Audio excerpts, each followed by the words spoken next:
There has never been a time throughout history in which fear was absent. No matter how rational or irrational these fears were, they always drove people to do extreme things to avoid them.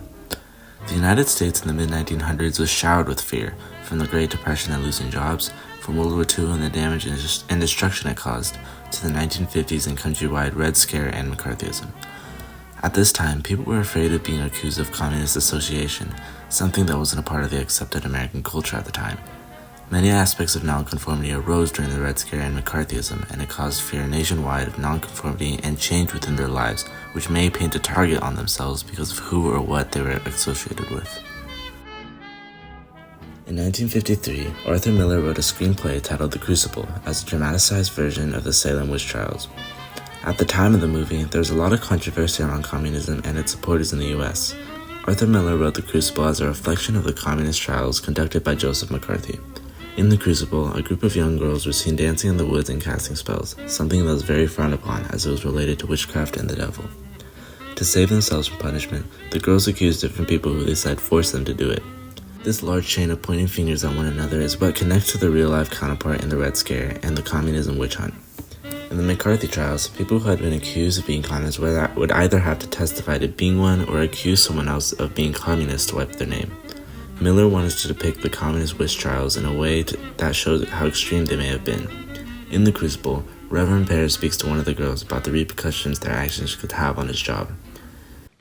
Now hear me, child. You must know that there is a faction in this church sworn to drive me from my pulpit. I know that, sir. And they will destroy me now if my own house turns out to be the center of some obscene practice. This thinking and this idea was something that related to the feelings and ideas of real people involved in the Red Scare. Just being associated with someone who had connections with communists or is accused of being a communist could compromise your own life, job, and social standing, as they would mark you as being a communist. Just like Milo Radulovich, one of the first people to be accused of communism, people were afraid of being discharged from military service or other jobs just because they knew someone who was a communist. The country was afraid of nonconformity within its society that, in their eyes, could compromise their government. In the time of the Red Scare specifically, people were afraid of communists and how they may affect the United States, all because it was out of the culture or tradition of typical U.S. citizens. In this time period, many Americans feared a change in the status quo. During World War II, many Black Americans fought for the United States, gaining freedom as soldiers abroad. As they returned, many hoped for changes in the treatment of Black Americans in the U.S., but unfortunately, they were treated the same, if not worse. Many Black veterans were targeted after the war due to fear from white Americans that the racial status quo would change.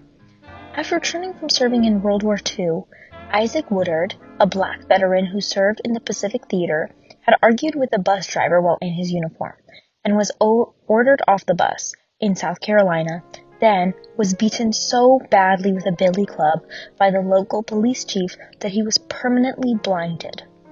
This man had served his country and after returning home was still treated as less than a second-hand citizen due to irrational fear.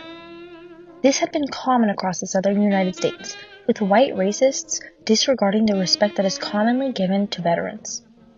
In 1946, John T. Walker, after just returning from the U.S. Navy, found his home aflame, with a note left explaining, "We burned down your house to let you know that your presence is not wanted among white people. You should know by now we mean business. N-words who are veterans are making a mistake thinking they can live in white residential districts." This note exudes the fear of this period. The fear of change, that Black Americans would finally receive the rights they deserved. White Americans believed that after so much time fighting abroad and having freedom, Black Americans would fight. This fear led to incredible violence and disgusting practices during this time. The United States has made great progress with its fear of change, especially as other cultures have gained respect and grown within the U.S. Unfortunately, Americans still hold some of their fear today, as the immigrant populations rise. In a study conducted by Esquire NBC News, a third of their surveyees are worried about how increasing diversity in America will affect the country's future. As immigrants grow and set roots in the U.S., Especially as more and more enter Congress and hold public office, Americans fear change in the status quo. In the study, 63% of participants believe that in respecting the rights of minorities, we've limited the rights of a majority of Americans. Americans have held on to their fear, hoping the country stays stationary in its ideals and people. But as the U.S. faces growth, fear becomes more and more apparent. The fear of increasing diversity stems from Americans' consistent identity as the leading global powerhouse.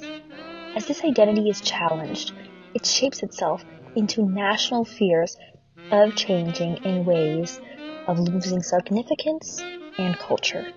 The cause of fear of the course of American history has always been different in some aspect, but is always tied back to the fear of non-conforming to a society or changing a tradition or culture.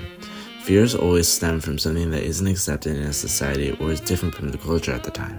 An example of this is in the mid-1900s during the Red Scare and McCarthyism.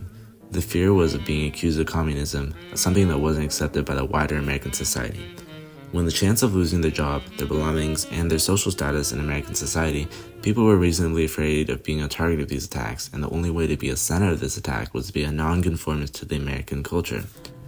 Obviously, this fear of change and the fear of non-conformity didn't appear only during the Red Scare and McCarthyism. People were afraid of diversity, people were afraid of communism, and people were afraid of the changing government representatives such as McCarthy.